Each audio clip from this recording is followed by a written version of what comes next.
Baik, saya Sinta. Di sini saya akan menjelaskan bab 1 tentang pendahuluan dari praktikum yang telah kami lakukan, yaitu praktikum tentang karbohidrat. Yang pertama yaitu latar belakang. Karbohidrat merupakan salah satu zat gizi yang diperlukan manusia untuk menghasilkan energi bagi tubuh. Pengujian karbohidrat dengan berbagai metode seperti uji Seliwanov untuk fruktosa, uji Fehlding untuk laktosa, uji iodium untuk amilum, dan uji Molis. Sampel yang digunakan ialah pati kentang, amilum laboratorium, glukosa, dan sukrosa. Praktikum ini penting dilakukan untuk mengidentifikasi karbohidrat pada masing-masing sampel. Yang kedua yaitu tujuan praktikum. Yang pertama melakukan isolasi amilum dari kentang dan ubi kayu. Yang kedua melakukan uji kualitatif identifikasi karbohidrat berdasarkan reaksi-reaksi dari perubahan warnanya. Dan yang ketiga mengidentifikasi hasil hidrolisis amilum. Sekian, terima kasih. Selanjutnya adalah tinjauan pustaka. Karbohidrat merupakan senyawa organik yang terdiri dari karbon, hidrogen, dan oksigen. Fungsi karbohidrat sendiri adalah sumber energi utama, menghemat protein, mengatur metabolisme lemah, membantu pengeluaran feses, dan pemberi rasa manis pada makanan. Jenis-jenis karbohidrat yaitu ada monosakarida yang merupakan gula sederhana, contohnya glukosa, fruktosa, dan galaktosa. Kemudian disakarida yang merupakan gabungan dua monosakarida, contohnya sukrosa, laktosa, dan maltosa. Dan polisakarida yang merupakan makromolekul, contohnya amilum, glikogen, kitin, dan pektin. Pada praktikum kali ini mengenai uji karbohidrat. Uji karbohidratnya antara lain uji Benedict dan uji Fehling untuk memeriksa gula produksi yang jika positif akan menghasilkan warna merah bata. Kemudian, uji iodium untuk memeriksa amilum dan jika positif akan menghasilkan warna biru tua. Uji Molis untuk memeriksa karbohidrat dan jika positif menghasilkan cincin berwarna ungu atau violet. Kemudian uji Barford untuk memeriksa monosakarida dan jika positif menghasilkan endapan merah orange. Dan terakhir uji Seliwanov untuk memeriksa ketosa atau aldosa dan jika positif menghasilkan kompleks merah orange. Baik, Bismillahirrahmanirrahim. Assalamualaikum warahmatullahi wabarakatuh. Kali ini saya Hendrawan akan membahas bab 3 metodologi pada percobaan yang pertama, yaitu karbohidrat. Adapun di bab 3 metodologi ini akan membahas tentang alat, bahan, serta cara kerja yang akan kita lakukan. Adapun alat yang kita gunakan adalah blender, Erlenmeyer, gelas beker, gelas ukur, gelas arloji, kain penyaring, kertas lakmus, pipet ukur, parutan, pisau, pipet tetes, penangas air, penjepit tabung, porselen tetes, rak tabung reaksi, timbangan, serta tabung reaksinya. Bahan aquades, amilum, arabinosa, asam sulfat pekat, dextin, etanol, ekstrak kentang, fruktosa, galaktosa, glikogen, glukosa, HCl pekat, laktosa, larutan iodium, larutan Ki, larutan pati, larutan amilum, larutan HCl dengan konsentrasi 2 normal, larutan pati hasil hidrolisis, maltosa, reaksi Barford, reaksi Bial, Fehling, Molis, serta reaksi Seliwanov. Kita lanjutkan pada cara kerjanya. Yang pertama adalah isolasi pati. Yang pertama kupas kentang, cuci serta potong-potong, kemudian parut hingga diperoleh sebanyak sekitar 300 gram kentang hasil parutan. Yang kedua yaitu di blender dengan menambahkan 100 ml aquades selama kurang lebih 2 menit. Yang ketiga disaring campuran dengan saringan atau kain penyaring. Cairan yang keruh ditampung dalam gelas beker, adapun residu ataupun ampasnya dibuang. Selanjutnya ditambahkan aquades sebanyak 100 ml, kocok campuran dan biarkan mengendap. Cairan di atasnya didekantasi. Lalu suspensikan kembali pati dengan 30 ml etanol 95%, lalu didekantasi kembali. Saring pati melalui kertas saring. Yang terakhir adalah timbang pati yang diperoleh untuk percobaan berikutnya. Kita lanjutkan ke uji identifikasi karbohidrat. Di sini yang pertama adalah uji Benedict, di mana uji Benedict ini kita siapkan 10 tabung reaksi yang bersih dan kering, lalu dipipet 1 ml sampel, masukkan ke dalam tabung reaksi, diteteskan, lalu diteteskan pada masing-masing tabung reaksi Benedict, campur dan juga dihomogenkan dengan baik. Lalu dipanaskan di atas api kecil selama 2 menit, lalu dimasukkan dalam penangas air selama 5 menit sampai mendidih. Habis itu didinginkan secara perlahan-lahan. Diamati perubahan warna yang terjadi atau endapan yang terbentuk, lalu dibandingkan dan dicatat hasil pengamatannya. Terus ke uji Fehling. Uji Fehling dimasukkan 2 ml reaksi Fehling ke dalam tabung reaksi, ditambahkan larutan uji sebanyak 1 ml ke dalam tabung reaksi tersebut. Lalu dipanaskan campuran pada pembakar spiritus, lalu diamati perubahan warna yang terjadi. Uji yang ketiga adalah uji iodium. Uji iodium disiapkan 10 tabung reaksi yang bersih serta kering, dipipet sebanyak 1 ml larutan uji, masukkan ke dalam tabung reaksi, diteteskan secukupnya larutan iodium, lalu diamati warna spesifik yang terjadi, serta dibandingkan dan dicatat hasil pengamatannya. Kita lanjut ke uji molis. Pertama-tama kita akan membuat uji reaksi molis dengan melakukan 12,5 gram alpha naftol ke dalam alkohol 95% sampai volumenya tepat di 250 ml. Reaksi ini dibuat baru setiap kali digunakan. Artinya apabila sudah digunakan maka tidak dapat digunakan kembali. Maka kita perlu untuk membuatnya yang baru untuk digunakan pada tes selanjutnya. Kemudian adalah dimasukkan sebanyak 15 tetes larutan uji ke dalam tabung reaksi, ditambahkan 3 tetes reaksi molis, lalu dikocok dengan baik begitu. Terus dimiringkan tabung reaksi, lalu dialirkan dengan hati-hati asam sulfat pekat sebanyak 1 ml melalui tabung agar tidak bercampur. Lalu diperhatikan perubahan yang terjadi. Selanjutnya uji Seliwanov. Uji Seliwanov dibuat reaksi Seliwanov dengan mencampurkan 3,5 ml resorcinol 0,5% dengan 12 ml HCl pekat, lalu diajarkan dengan aqueous sampai at 35 ml. Dimasukkan 5 tetes larutan uji dan 15 tetes reaksi Seliwanov ke dalam tabung reaksi. Lalu dididihkan di dalam api kecil selama sekitar 30 detik atau dalam penangas air selama 1 menit. Terakhir diperhatikan warna yang terbentuk. Lanjut ke uji Barford. Pada uji Barford ini dibuat reaksi Barford dengan melarutkan 13,3 gram kristal tembaga asetat dalam 200 ml air.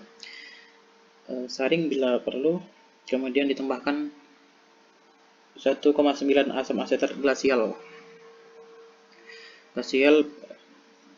Lalu reaksi dibuat baru pada setiap kali digunakan.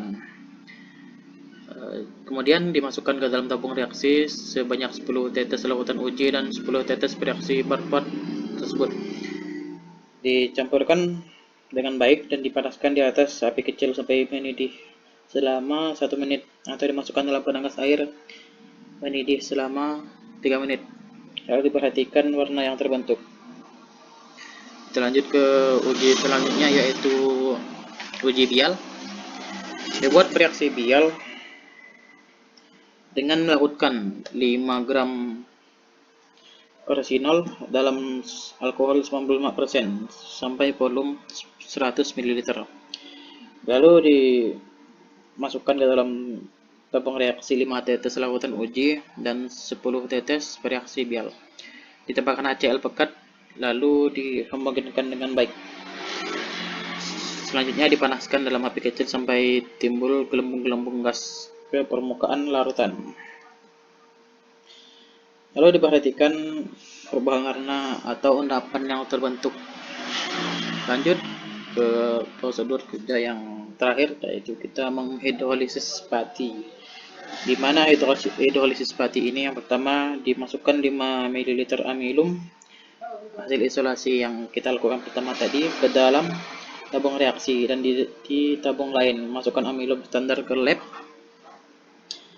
dari lab ke dalam tabung reaksi sebagai kontrol pembanding. Kemudian masing-masing tabung ditambahkan 2,5 ml HCl 2 normal. Dicampurkan dengan baik, kemudian dipanaskan di atas pengas air mendidih. Setelah 3 menit kemudian larutan tersebut diuji dengan iodium dengan mengambil 2 tetes larutan ditambahkan 2 tetes iodium dalam perselian tetes. Dicatat perubahan warna yang terjadi, lalu dilakukan uji setiap 3 menit sampai hasilnya berwarna kuning pucat. Dilakukan hidrolisis selama 5 menit lagi, selanjutnya didinginkan. Lalu diambil 2 ml larutan hidrolisis tersebut lalu dinetralkan dengan NaOH 2%. Diuji dengan kertas lakmus, lalu dilakukan dengan uji Benedict. Setelah semua tadi kita lakukan, maka disimpulkan apa yang dihasilkan dari hidrolisis pati tersebut. Baik, saya kira cukup sekian mengenai bab 3 metodologi ini di praktikum yang pertama, yaitu di karbohidrat. Yang selanjutnya yaitu pembahasan. Didapatkan bobot pati yaitu 1,3%. Dan selanjutnya itu ada uji-uji. Yang pertama ada uji Fehling yang bertujuan untuk mengetahui gugus aldehid pada sampel dengan ditandai hasil positifnya berwarna merah bata. Pembuatan reagen Fehling dilakukan dengan pemanasan agar unsur natrium dan kalium itu lepas, sehingga aldehidnya itu dapat mereduksi dan berikatan dengan Cu, sehingga dihasilkanlah endapan merah bata. Berarti di dalamnya terdapat gugus aldehid. Dan untuk hasil dari praktikum ini yaitu sampel amilum lab, amilum pati, sukrosa dan glukosa itu negatif. Hal ini bertolak belakang dengan teori karena seharusnya kedua amilum itu positif sedangkan sukrosa dan glukosanya itu negatif. Nah, alasannya itu kemungkinan reagen itu rusak pada saat pembuatan ataupun pada saat penyimpanan, karena pada saat pembuatan mungkin pemanasannya itu tidak sempurna sehingga tidak ada ujung karboksinya yang bebas untuk mengikat H dan melepaskan diri dari CuO agar CuO bisa berikatan dengan gugus OH dari aldehid, atau dia itu seharusnya itu direduksi. Dan untuk pada saat penyimpanan, reagen itu kemungkinan mengalami pengikatan kembali dengan natrium dan kalium. Selanjutnya itu ada uji Benedict. Uji Benedict itu untuk mengetahui adanya reaksi reduksi dari gugus aldehid dengan ditandai hasil positifnya berwarna merah bata. Nah, untuk hasil yang didapatkan pada saat praktikum yaitu pada sampel glukosa itu positif, sedangkan kedua sampel amilum dan sukrosa itu negatif. Dan hasil ini sesuai dengan teori karena glukosa itu positif karena Cu akan bereaksi dengan OH atau dia akan direduksi dari gugus aldehid dan menghasilkan endapan merah bata. Baik Kak, perkenalkan nama saya Nuha Salwa Alifa Putri. Di sini saya akan melanjutkan penjelasan dari DEPI tentang bab 4 bagian pembahasan. Di sini ada 2 uji yang dilakukan pada slide ini. Ada 2 uji yang dilakukan, yaitu ada uji Molis dan uji iodium. Uji mulus ini memiliki tujuan untuk mengidentifikasi karbohidrat dengan hasil positif yang ditandai dengan cincin ungu pada larutan sampel. Kemudian hasil yang didapat, kami menghasilkan sampel amilum lab, amilum pati, sukrosa, dan glukosa yang positif akan karbohidrat dan sesuai dengan teori yang ada. Kemudian alasan dilakukannya uji mulus ini, semua jenis karbohidrat akan positif, di mana H2SO4 akan mendehidrasi karbohidrat menjadi furfural, yaitu senyawa organik siklik dengan 5 atom karbon sesuai penyusun utama kerangkanya. Alpha nafkol akan bereaksi dengan furfural yang membentuk warna ungu, sehingga muncul warna ungu pada batas kedua cairan. Sampel monosakarida akan bereaksi lebih cepat karena lebih simpel. Kemudian ada uji iodium yang memiliki tujuan untuk mengidentifikasi polisakarida dengan hasil positif berwarna biru muda.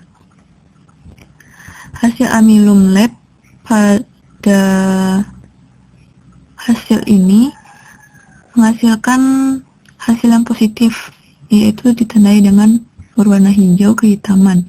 Sedangkan amilum pati, sukrosa, glukosa menghasilkan hasil yang negatif. Seharusnya amilum lab dan amilum pati itu menghasilkan hasil yang positif.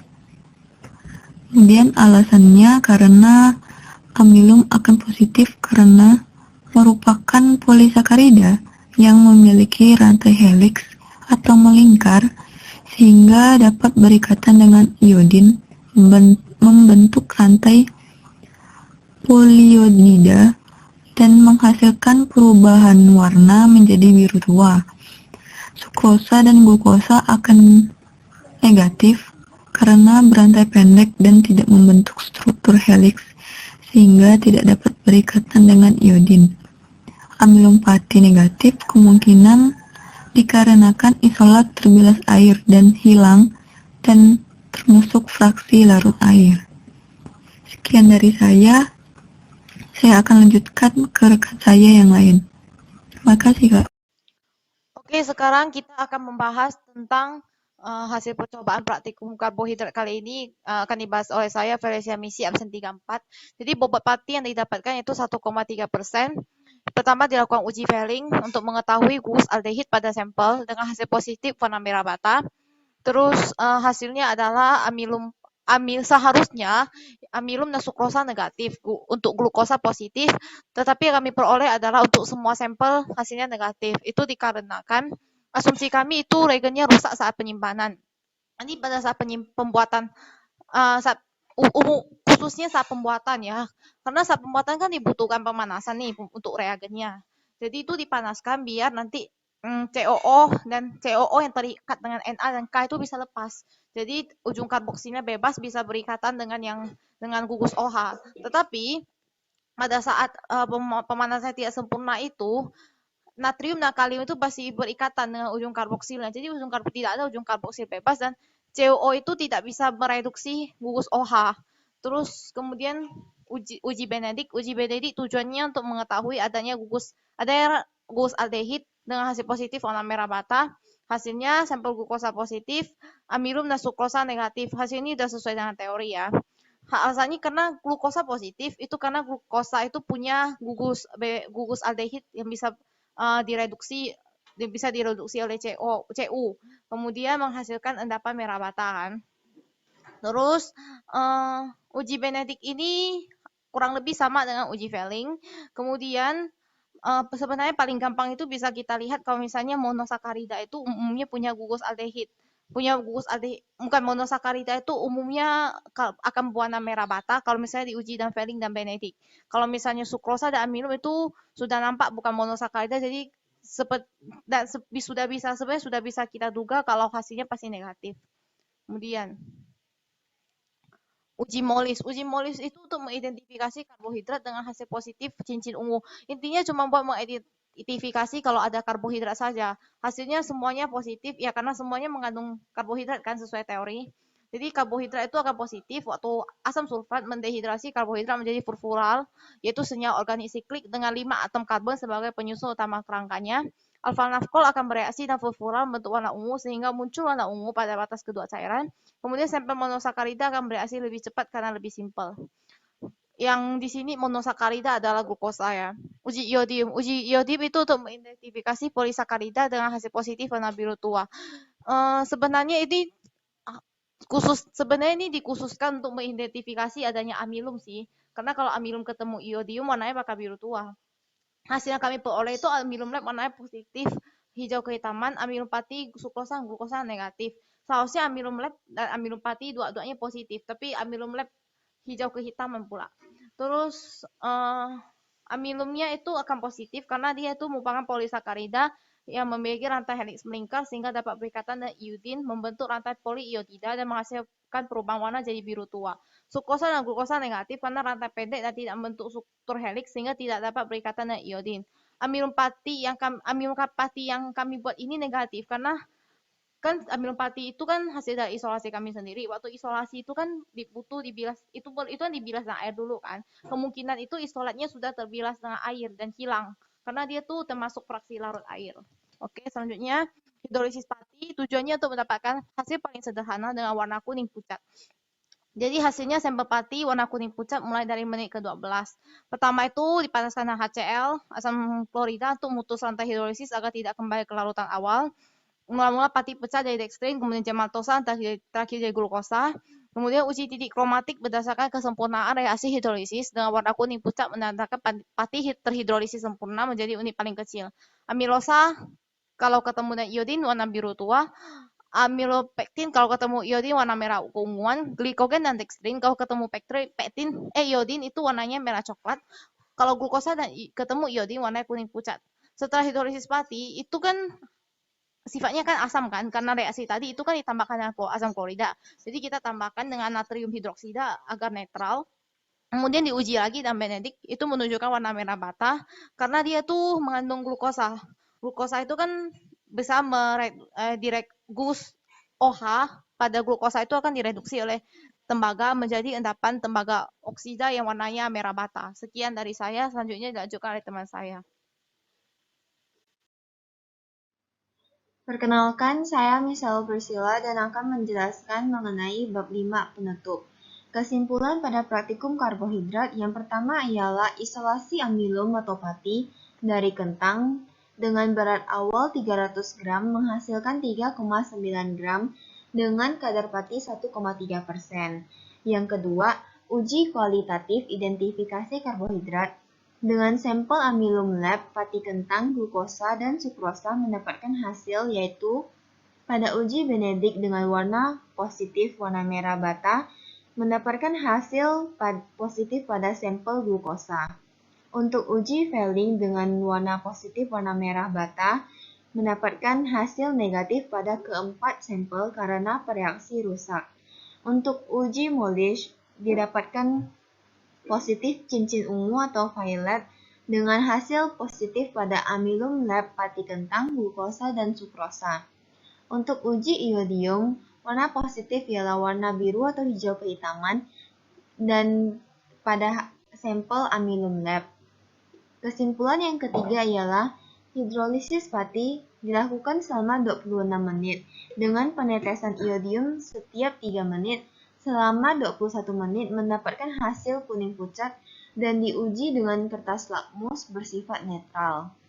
Untuk sarannya, pembuatan reagen dapat dilakukan dalam waktu yang lebih dekat agar reagen tidak rusak. Berikutnya lampiran. Ditampilkan foto dari masing-masing tahap kerja dengan hasil akhir dari uji Benedict, Fehling, Molish, dan iodium. Sampel dari hidrolisis pati didapatkan warna-warna setelah ditetesi dengan larutan iodium. Sekian presentasi kami mengenai praktikum karbohidrat dan metabolisme karbohidrat. Apabila ada kesalahan kata, mohon maaf. Sekian dan terima kasih.